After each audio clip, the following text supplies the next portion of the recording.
এবার Cody Rhodes তিনি কেন রোমান রেন্সের সাথে ট্যাগ টিমে যুক্ত হলেন। যে কোডি রোডস তিনি ব্যাক স্টেজে বলেছিল তিনি রোমান রেন্সের সাথে ট্যাগ টিম করতে চায় না এবং ব্লাড লাইনের স্টোরি লাইন থেকে নিজেকে দূরে রাখতে চায়। আর এবার কোডি রোডস তিনি নিজেই রোমান রেন্সের সাথে ট্যাগ টিমে যুক্ত হলেন। তো এই বিষয় নিয়ে আলোচনা করব। আরেকটি বিষয় নিয়ে আলোচনা করব, যেহেতু এবার রোমান রেন্স ডাব্লিউডব্লিউইতে রিটার্ন এসেছে, তাহলে এবার কি রোমান রেন্স রিটার্ন এসেছে হিল হিসাবে নাকি বেবি ফেস হিসাবে, এই বিষয়টা নিয়েও আলোচনা করব এই ভিডিওটিতে। সর্বপ্রথম আলোচনা করা যাক রোমান রেন্সকে নিয়ে। রোমান রেন্স যেহেতু এবার স্ম্যাকডাউনে ফাইনালে রিটার্ন এসেছে, তাহলে রোমান রেন্স তার কোন ক্যারেক্টার নিয়ে এসেছে। দেখুন, প্রথমে রোমান রেন্স নিয়ে রিটার্ন এসেছে বেবি ফেস হিসাবে, কিন্তু তার প্রোমোকার্ড এবং তার যে জিগির তা দেখে বোঝা যাচ্ছে রোমান রেন্স হিলে রয়েছে। অর্থাৎ ডাব্লিউডব্লিউই রোমান রেন্সকে এমন একটি ক্যারেক্টার দেখাচ্ছে যার মাঝে হিলও রয়েছে বেবি ফেস রয়েছে। যেমনটা দেখা গিয়েছে ব্রক লেসনারকে। ব্রক লেসনার তিনি বেবি ফেস হিসাবেও কাজ করেছে, হিল হিসাবেও কাজ করেছে। রোমান রেন্স এবার ডাব্লিউডব্লিউইতে তিনি এমন এক ক্যারেক্টার নিয়ে ফিরে এসেছে যার মাঝে হিল ক্যারেক্টার এবং বেবি ফেস দোনো ক্যারেক্টার রয়েছে। কিন্তু আপনার ডাব্লিউডব্লিউইতে রোমান রেন্সকে বেবি ফেস হিসেবেই দেখতে পারবেন, কিন্তু রোমান রেন্স তিনি হিল থাকা অবস্থায় যে সমস্ত কাজ করতো, রোমান রেন্স বেবি ফেস থাকা অবস্থায় সেই সমস্ত কাজ করতেই দেখা যাবে। আর এবার আলোচনা করা যাক কোডি রোডসকে নিয়ে।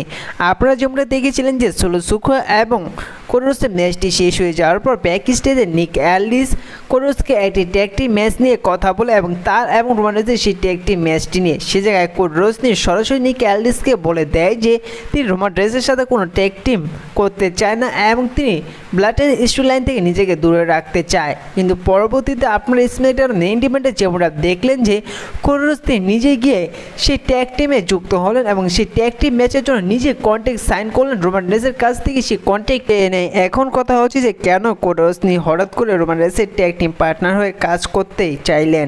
দেখুন, আমার যতটুকু মনে হয় যে কোডি রোডস এবার তিনি নিজে বুঝে গিয়েছেন যে তিনি যদি এবার রোমান রেন্সের ট্যাগ টিম পার্টনার হয়ে কাজ না করে আর এই ট্যাগ টিম ম্যাচটি যদি না হয়, সোলো সুখোয়া হয়তো তাকে আবার চ্যালেঞ্জ করে দিতে পারে এবার ব্যাড ব্লাড পেপার ভিউর জন্য, আর নয়তো রোমান রেন্সও তাকে চ্যালেঞ্জ করে দিতে পারে তাকে ব্যাড ব্লাড পেপার ভিউর জন্য, যার কারণে তার টাইটেলটি রিস্কে পড়ে যেতে পারে। আর আরও একটি কারণ হচ্ছে যে সোলো সুখোয়া এবং তার ব্লাড মেম্বারগুলো থেকে যেহেতু পিছন থেকে ছড়াতে চাইছে কোডি রোডস, এবং কোডি রোডস তিনি এই ইস্যু লাইন থেকে সরিয়ে আসতে চাইছে, যার কারণে কোডি রোডস তিনি কোনো মতে একেই পারবে না সোলো সুখোয়া ব্লাড লাইনকে তার পিছন থেকে সরাতে, যার কারণে হয়তো কোডি রোডস তিনি বুঝে গিয়েছেন যে তিনি একা এই সোলো সুখোয়া ব্লাড লাইন মেম্বারগুলোকে তার পিছন থেকে সরাতে পারবে না। আর এই কথা ভেবেই হয়তো সোলো সুখোয়া এবং তার ব্লাড লাইন মেম্বারগুলোকে তার পিছন থেকে সরানোর জন্য রোমান রেন্সের ট্যাগ টিম পার্টনার হয়েছে, যাতে করে রোমান রেন্সের সাহায্য নিয়ে সোলো সুখোয়া এবং তার ব্লাড লাইন মেম্বারগুলোকে তার পিছন থেকে সরাতে পারে এবং তার টাইটেলকে সেভ করতে পারে। আর এই কথা ভেবেই রোমান রেন্সের সাথে ট্যাগ টিম পার্টনার হয়েছেন কোডি রোডস এবং এদের ম্যাচটি অফিসিয়ালিভাবে কনফার্ম হয়েছে এবার ব্যাড ব্লাড পেপার ভিউর জন্য। এবং এই ম্যাচটির মধ্যে কে জিততে পারে এবং কারা হারতে পারে এই নিয়ে নেক্সট ভিডিওটিতে আলোচনা করব। আমার যতটুকু মনে হয় যে কোডি রোডস পরবর্তীতে এই সমস্ত কথা ভেবে এবং পরবর্তীতে গিয়ে রোমান রেন্সের সাথে ট্যাগ টিম ম্যাচে রেসেল করতে রাজি হয়। এমনকি দেখা যায় রোমান রেন্সের সাথে ট্যাগ টিম পার্টনার হয়ে আক্রমণ করে সোলো সুখোয়া ব্লাড লাইন মেম্বারগুলোকে। তো এদের ম্যাচটি ফাইনালি দেখা যাবে এবার ব্যাড ব্লাড পেপার ভিউতে। তো আজকের ভিডিওটিতে এই পর্যন্তই ছিল। তো এই বিষয়ে আপনাদের কী মনে হয় তা অবশ্যই জানিয়ে দিবেন। ধন্যবাদ।